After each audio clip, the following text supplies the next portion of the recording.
Good afternoon বন্ধুরা, কেমন আছো? আশা করি সবাই ভালো আছো, আমিও ভালো আছি। আজকে আমি এই যে মুসুর ডাল এটা বসাবো। মুসুর ডাল করবো কী দিয়ে বলো তো? এই দেখো দেখাচ্ছি তোমাদের। এই যে লাউ দিয়ে মুসুর ডাল করব। পেঁয়াজ তো দেবো না, টমেটো দিয়ে সাঁতলাবো। চলো দেখতে থাকো কেমন করে করছি। কেমন?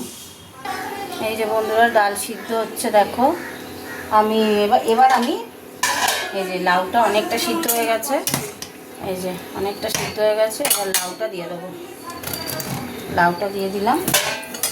এই ডালের সাথেই লাউটা সিদ্ধ হবে, হতে থাক। পরে আবার একটু জল দেবো, এখন হলুদ দেবো না, একটু পরে দেবো। হতে থাক। এবার অল্প করে একটু হলুদ দেবো, হলুদ দিয়ে দিলাম। কি চাইছে রে আমাকে? আর স্লাইডে আর একটু জল দেবো, হতে থাক। এখনও লাউটা সিদ্ধ হয়নি, লাউটা একটু সিদ্ধ হোক। হয়ে এসছে দেখো, এই যে লাউগুলো হয়ে গেছে। লাউ সিদ্ধ হতে তো বেশি সময় লাগে না। এই যে নুন দিয়ে দিলাম। আচ্ছা, এবার দেবো চিনি, মিষ্টি দেবো, দিয়ে সাঁতলাবো, বুঝেছ? একটু মিষ্টি মিষ্টি না দিলে তো ভালো লাগবে না, একটু মিষ্টি দিয়ে দিলাম। তো এটা হতে থাক। আর একটুখানি পরে এই টমেটো দিয়ে সাঁতলাবো।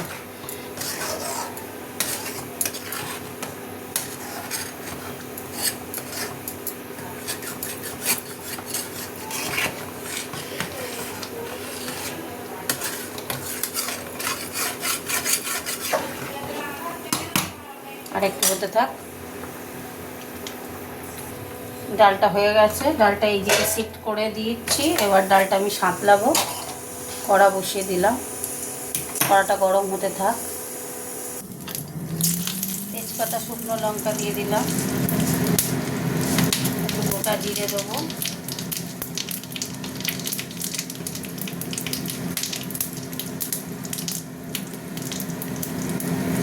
গোটা জিরেটা একটু ভাজা ভাজা হলে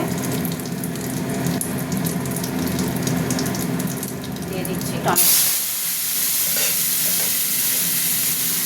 এই টমেটোটা ডালে সিদ্ধ করলাম দেখতে পেলে। এই হলো ডাল সাঁতলানো হয়ে গেল। এটা ডালের মধ্যে ঢেলে দেবো। টমেটোটা একটু নরম হতে থাক।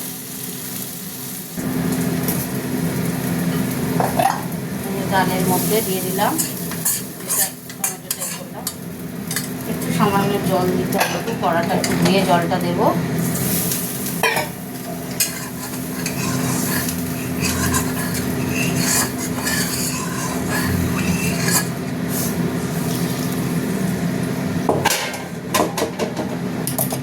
ডাল সাঁতলানো হয়ে গেল।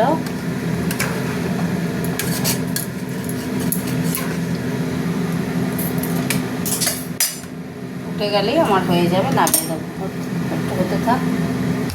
দেখো ফুটে গেছে ভালো মতোই, সুন্দর হয়ে গেছে লাউ ডাল। আমার ঠান্ডা লেগেছে খুব, চাপা দিয়ে দিলাম, গ্যাস অফ করে দিলাম। চলো তোমাদের সাথে একটু কথা বলে নিই। মুসুর ডাল দিয়ে লাউ দিয়ে ডাল করলাম, দেখলে কেমন হয়েছে? টাটা, কমেন্ট করে জানাবে কিন্তু ভুলো না, কেমন?